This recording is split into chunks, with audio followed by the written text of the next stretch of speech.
Hi guys, మళ్ళీ ఒక కొత్త recipe mutton bone soup. So ప్రతి ఒక్కరికి చాలా మంచిది, మెయిన్గా బోన్స్కి చాలా చాలా మంచిది. మనం ఇది చపాతీలో, రోటీలో, అన్నంలో, ఇడ్లీలో, మెయిన్గా సంగటిలో అయితే సూపర్ ఉంటుంది గైస్. ఫస్ట్ ఒక కడాయి పెట్టుకొని ఆయిల్ వేసుకొని ఈ బిర్యానీ స్పైసెస్ అండ్ పచ్చిమిరపకాయలు అండ్ అల్లం పేస్ట్ అండ్ ఆనియన్ పేస్ట్, నేను ఆనియన్స్ అండ్ టమాటా మొత్తం ఇది పేస్ట్లా చేసుకొని వేసుకుంటున్నాను, ఎందుకంటే మనం సూప్ తాగేటప్పుడు ఏమి అడ్డం రాకుండా బాగుంటుంది అనేసి.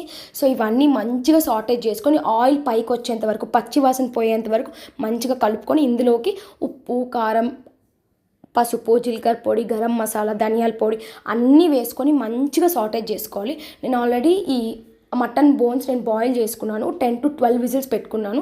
అది విత్ వాటర్ వేసేసేయండి, మీకు ఎంత వాటర్ కావాలంటే అంత వేసుకోండి. మంచిగా బాగా ఉడికించాలి. లాస్ట్లో కొంచెం అంత మటన్ మసాలా అండ్ కొంచెం కొత్తిమీర వేసుకుంటే మటన్ బోన్ సూప్ సూపర్ ఉంటుంది గైస్.